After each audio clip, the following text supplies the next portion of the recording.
पुराने समय में एक व्यक्ति घर परिवार में वाद विवाद से तंग आ गया था। वह बहुत दुखी रहता था। जब घर के झगड़े उसकी सहन शक्ति से ज्यादा हुए तो उसने एक दिन सोचा कि अब मुझे संन्यास ले लेना चाहिए। वह व्यक्ति घर पर बिना किसी को कुछ बताए सब कुछ छोड़कर जंगल की ओर निकल गया। जंगल में उसे एक आश्रम दिखाई दिया। वह आश्रम में पहुंचा तो उसने देखा कि एक संत पेड़ के नीचे बैठकर ध्यान कर रहे थे। दुखी व्यक्ति संत के सामने बैठ गया और उनका ध्यान खत्म होने का इंतजार करने लगा।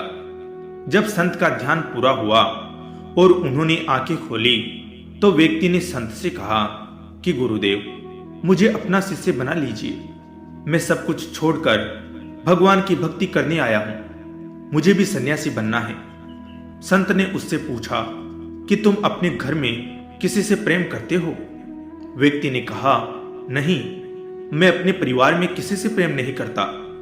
संत ने कहा कि क्या तुम्हें अपने माता पिता, भाई बहन, पत्नी और बच्चों में से किसी से भी लगाव नहीं है? व्यक्ति ने संत को जवाब दिया कि यह पूरी दुनिया स्वार्थी है। मैं अपने घर परिवार में किसी से भी स्नेह नहीं रखता। मुझे किसी से लगाव नहीं है, इसलिए मैं सब कुछ छोड़कर संन्यास लेना चाहता हूं। संत ने कहा कि भाई, तुम मुझे क्षमा करो, मैं तुम्हें शिष्य नहीं बना सकता। मैं तुम्हारे अशांत मन को शांत नहीं कर सकता हूं। अगर तुम्हें अपने परिवार से थोड़ा भी स्नेह होता तो मैं उसे और बढ़ा सकता था। अगर तुम अपने माता पिता से प्रेम करते तो मैं इस प्रेम को बढ़ाकर तुम्हारे मन को भगवान की भक्ति में लगा सकता था। लेकिन तुम्हारा मन बहुत कठोर है। एक छोटा सा बीज ही विशाल वृक्ष बनता है, लेकिन तुम्हारे मन में प्रेम भाव है ही नहीं। मैं किसी पत्थर से पानी का झरना कैसे बहा सकता हूं? मैं तुम्हें अपना शिष्य नहीं बना सकता। दोस्तों, हमें इस कहानी से सीख मिलती है कि समस्या से भागना नहीं चाहिए। दुखी व्यक्ति ने पारिवारिक कलह से तंग आकर भागना चाहा, लेकिन शांति भागने से नहीं मिलती। उसे पाने के लिए भीतर की भावना बदलनी होती है। भक्ति के लिए प्रेम है जरूरी। संत ने स्पष्ट किया कि अगर मन में प्रेम का बीज है तभी उसे बढ़ाकर भक्त रूपी वृक्ष बनाया जा सकता है।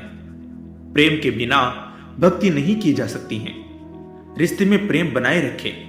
जो व्यक्ति अपने रिश्तों का सम्मान करता है वही ईश्वर के प्रति समर्पित हो सकता है। जो लोग अपने रिश्तेदारों से प्रेम नहीं कर पाते हैं वे भक्ति भी नहीं कर पाएंगे। जीवन में संघर्ष आते हैं, लेकिन उन संघर्षों से भागना नहीं चाहिए। अपनों से प्रेम, संबंधों का सम्मान, ये वो मूल तत्व हैं जो इंसान को जीवन में स्थायित्व, शांति और भक्ति की ओर ले जाते हैं। तो दोस्तों, आपको ये कहानी कैसी लगी कमेंट करें, लाइक करें और चैनल को सब्सक्राइब करें। धन्यवाद।